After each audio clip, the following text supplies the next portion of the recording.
Hi guys, it's Alex. I'm making this video to maybe save some time and help those that are having some trouble with their memes. So let's get started. So basically, let's start off with looking at Lauren Duke's Instagram. She is, if you look at her About Me little section on Instagram right here, she has her 4 F's, which are her passions, and it is her faith, her fitness, her family, and freedom. Basically, Lauren Duke is really into working out. She likes to hike, travel. She's a single mom. And if you look through her Instagram, and for those who maybe have lost the link or, I don't know, haven't looked at this yet, I'll post the link underneath this video when I post it. But if you look through her Instagram, her pictures are very light, very airy, and very fun. The memes she posts are very kind of like modern, I guess you could say, uh,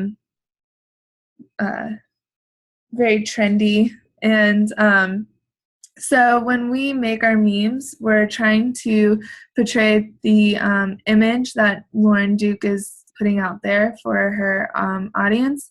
And we need to make sure that they all look cohesive and that they were made by one person instead of a bunch of different people. So I'll let you guys go through this on your own time. I just wanted to throw that out there just to give you an idea of what her brand is.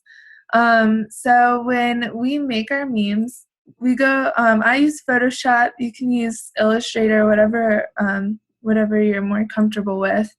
But we'll open up a new file, and we the required pixels are 800 by 800, and I like to do 200 pixels per inch just because we're working with text, and Photoshop isn't really the best program to use for text because it's pixel based. So the more pixels per inch, the better, the clearer the text will turn out. 200 probably is the max you should go. So let's make that. So great. A lot of people are having questions about where to find images. I like to use unsplash.com. It's a website that offers free images that are really, really cool to the eye. I think really represent Lauren Duke pretty well. So this is the website I use to get my images off of, and you can search here. So yeah, you can search ocean, you can search nature, and some really cool pictures show up. Mountains. I get a lot of my pictures off of this website here. And this one, oh, this is a really cool image. But anyway, so I like to start off my memes by writing out the font first. I use what font I've really been using recently is Langdon Regular in all caps. So one rule I like to live by for memes is that you only have 3 seconds to gain your audience's attention. They're typically scrolling through things pretty fast, either Instagram or Facebook. So really long quotes, it takes a lot of effort for someone to stop and read it all. And if you do have a long quote, it really needs to be in a nice font that people can read very easily. But I typically like to keep my quotes pretty short. So I'm using a quote by Stephen Bush, and it is fall 7 times,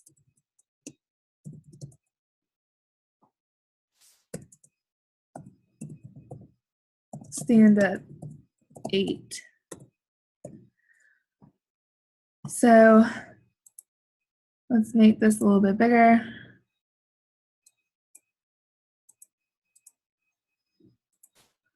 24 is a pretty good font. I really wouldn't go any bigger than 24. And if you go up here into the font properties, I like to play around with the with stretching out font or making it super tight.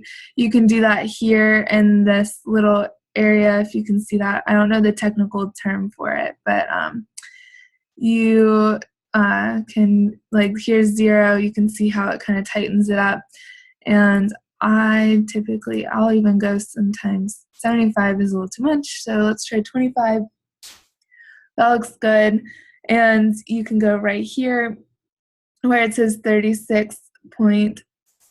This plays with the size of the spacing. So if I did 48, you can see how it makes it spaced out further. I think 36 is pretty good, so I like that right there. So I like to typically write out my quote first and get an idea of the spacing and where it's going to sit on a page, I guess. All of our quotes need to have authors. We can't have unknown quotes or not give the credit where credit's due. So let's make this smaller. Let's say 9. And centered. Okay, great. Now we can choose an image for it. So I liked this image. It kind of goes with the quote. A guy hiking through the woods. He's not giving up.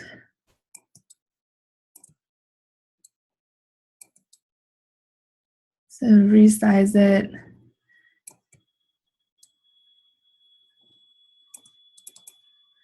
Okay.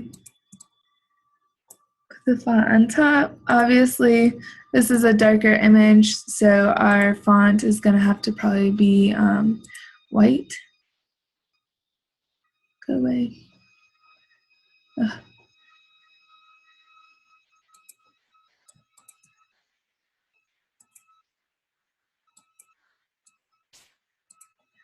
Okay, great. So one rule of thumb, usually what I like to do when I have the image on there, have the color selected, and the size of font chosen, I like to zoom really far out. And if I can still see the text on top of the image and still kind of read it, fall 7 times, stand up 8, I can kind of still read that clearly. I know that it's going to be very legible to the audience, that when they're scrolling through quickly, they will be able to spot this. It has a nice contrast. So even just to jazz it up just a little bit more, I'll sometimes put a box around it with a stroke of 1 point because I like a thinner line. And I will rasterize my layer and then select the inside, make a new layer, and I usually will come in and I will choose like maybe the darkest area, make it blue, and then paint bucket the inside and really make the opacity like 15, or we can even try 20%. 20% is nice. And then I will put the font over top of it. And there you have it. That is how I make my memes. If you zoom out again, you can still see it very nicely. And yeah, that is how I do it. And I think how we're going to stick this style we're going to stick to. You don't have to do a square. You could do, I'll show you, sometimes you can rearrange the text into a triangle, for instance, like that. And I could get a triangle shape and make a triangle there, or I could do a circle or not a shape at all and just have the image with the text over top of it. But that is how we are going to stick, or the style we're going to stick to for our memes. And if you have any questions, just let me know. When I post this video, I am going to post the fonts that I use for my memes that you guys can download for free and install into your computer. So yeah, so thanks for watching, and let me know when you watch this.